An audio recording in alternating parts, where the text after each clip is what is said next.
Okay, so a bit of a recap, and please let me know if you guys have run into this issue before, but I found a solution and I just want to pass this along because this is absolutely insane. To recap just a little bit, I was doing the spider gears swaps, and so basically took the rear diff apart, trying to figure out exactly what was damaged, and I just found the spider gears to be damaged. And so I decided, well, I'm just gonna order a repair kit, and I do have an 8.8 diff, so that's exactly what I went to look for. If you have the tag, you'll see 8.8 on it. If you're not sure if the tag is missing, or you're not sure if your diff has been tampered with, there is another way that you can tell if your diff is an 8.8 or 7.5. And basically, if you have an 8.8, this is what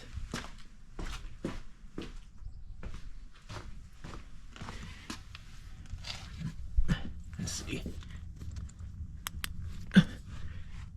So if you have an 8.8, if you have an 8.8 diff, you're gonna have a flat section on the bottom, a flat section on the sides, and a flat on the top. And then the other one is that you're gonna have 10 bolts total all around. So that's one way you can physically tell if you have an 8.8. The 7.5s are more round. So the 8.8 is gonna be square basically with 10 bolts. So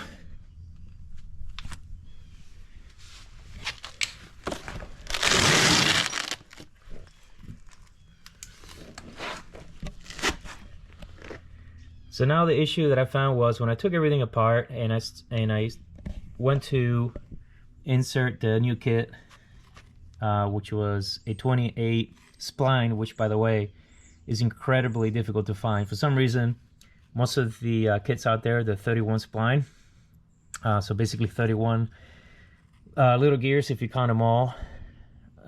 It makes for a much stronger axle and setup, depending on the horsepower rating that you've got going for you. But mine is 28, so that's what I ordered, and I thought it was going to fit. As soon as I put it in there, I realized that the spider gears that came with it are meant for a 7/8 pin. So here is the original pin that came with the first kit that I bought. That's the 7/8, a lot thicker, and it fits snug right into the spider gear that it comes with. So you figure, oh, this is great, it's gonna fit. Well, I went to go set everything up. I have all the clutches on the new one set. I put the gears in, so these gears will actually go into the housing or the carrier with no issues. And then I went to go put these spider gears in place and slide them into the little divot that they go into inside the carrier, and they wouldn't go in there.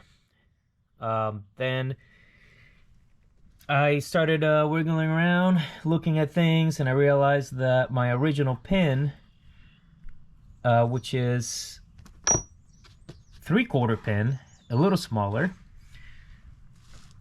doesn't fit in there. There's just too much wiggle room. It's a lot smaller, and so I decided, wait a minute, let me check and see if the new pin that I bought even fits in the carrier. And sure enough, it did not. So the carrier is built for a 3/4 inch pin or cross pin, not the 7/8. So now I'm thinking, what kind of diff do I have? Do I have an 8.8 or do I have a 7.5? So long story short, I emailed a bunch of different Mustang parts providers that I typically go with, to ask if it carried anything like this. Basically, you know, hey, do you have a posse gear set with a 7.5 or with a 3/4 inch cross pin? And none of them did. They all carried either 31 spline or 28 spline with a 5/8 thicker pin. So I did some digging, and it turns out that you can only get a you can only get a 3/4 inch diameter crosspin with a 7.5 open diff. So I don't know what's going on. I dug a little deeper into the forums, and some people were saying that some Mustangs came with that option. So you could still have a posi traction setup with a 3/4 inch pin in there. So luckily my original side gears are not damaged, so I can reuse them. Otherwise, if they were damaged, I would be SOL, because I would have to buy a new carrier with everything in it for the larger with the larger setup. So let me show you the difference here. Hopefully I can show you. So the dark one here is the new, and this shiny one is the old. If I line them up and I try to look at the gears, so if I can just line one gear up and look at the rest, I don't know if I can even show that. So basically it's smaller, and the gears are spaced out differently, so they have a much different spacing here on each one of these teeth. If I look at the spider gear for the 7/8 versus the 3/4, and I hold it up against, you can kind of tell. Let's see, line up one gear, they don't line up either. Like, if you can tell, this one here is off a bit. Now if I grab the old spider gear that I will be replacing with the open diff spider gear that's damaged, but anyways, if I grab the old one and I hover it right over the new one that came from an open diff setup, see if I can line it up here, you can tell that the gears line up perfectly. If you're directly above looking straight down, nothing sticks out, or they'll all basically line up perfectly.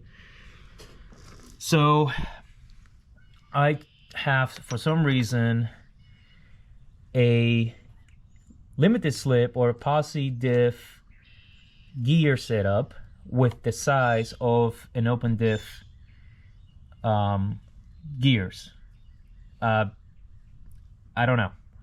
Hopefully I'm explaining myself well. I know this video is probably going a bit longer than I would like, but I have no idea how else to really tell you guys exactly what the heck is going on. So I will be essentially reusing the old side gears, and I'm going to be using the new gears, spider gears from the open diff setup, and the new crosspin from the open diff setup. So that should all work out just fine. But I think what I'm going to do in the future is that once this wears out, all the clutches wear out, and it's time to replace everything, I'm going to go with the Torsen diff. That doesn't have any clutches in it. It doesn't require a friction modifier, which smells like crazy. So it should be a much nicer setup, I think. So, but yeah, I'm going to go and do that, and I'll report back to you as soon as I get everything done, and let you know if it worked well or not. Yeah, it's recording.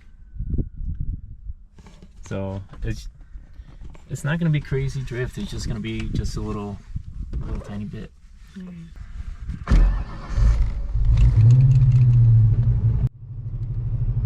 I've been driving this car completely afraid of it because it never handled as well as my previous Mustang that I had before this. It was a 98 GT. And I used to drift and race that thing everywhere I went, and I never had any issues with it. It was very predictable. So I thought to myself, I was like, well, maybe it's just that I can't drive a supercharged Mustang. And for years, that's what I thought. So I never really pushed the Saleendrift very far. And of course, like once I took the diff apart, I realized that there were actual clutches in the diff that work together to basically lock the rear end so that it works as it should with a positive limited slip diff.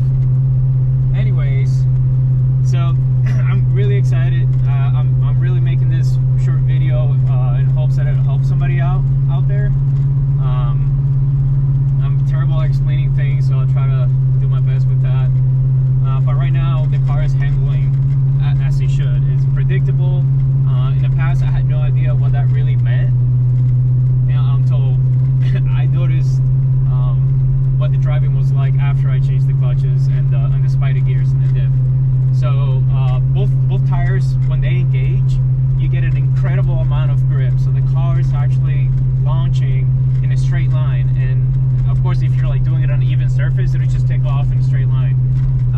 If you're doing it on any surfaces are uneven, it'll steer one way or the other, but it'll do it in a predictable manner, so you can actually counter steer properly.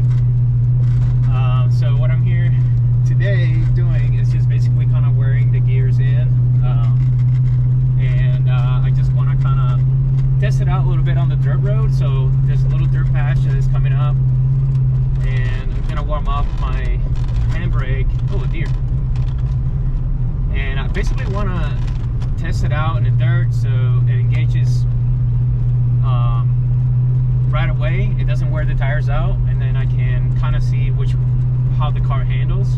It handles great, and I'm excited for it. So I got drift lessons booked for the 23rd of this month coming up. So I'm gonna do my best to try and make a really good video on that. I'm excited for that. It's the East Coast Driving School, but basically it's like I think it's affiliated with Club Blues. So I've seen a lot of their Instagram posts. Chelsea Denofa goes through it. You've seen a lot of the high profile drifters go out and test their cars there. So I'm really happy to go and hopefully soak in some of that knowledge, and they'll help you out with your car setup too. So I want them to look at my car and oh, it's coming up, and give me some pointers. You know, maybe there's something that I'm overlooking that's making the car more difficult to drift, but they'll be able to help me out with that.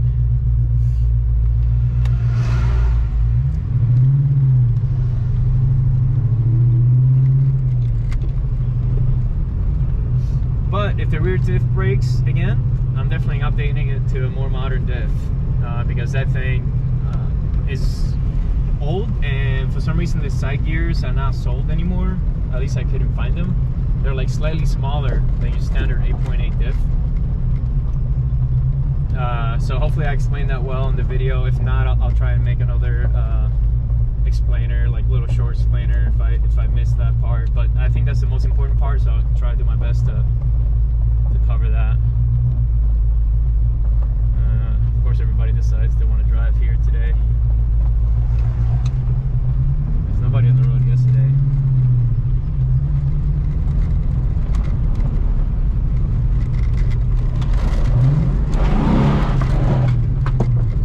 So notice, like before, when I did that, the car wouldn't really slide how I would expect it to. Like there's only one tire was spent, so it would be, it might still go in a straight line. It doesn't have enough torque on both wheels to essentially launch the car, but now it does. So I'm excited about that. And now I'm gonna do a straight line launch on the dirt road. I'm here. So just like slowly.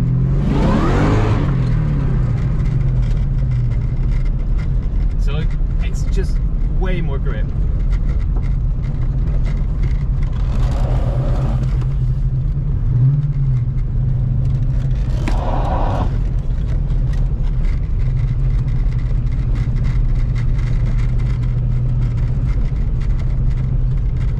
Do the other way here. I think you should do that further from the ravine. That's alright. I can fall down that cliff, right? We'll probably hit a tree before we fall down the cliff.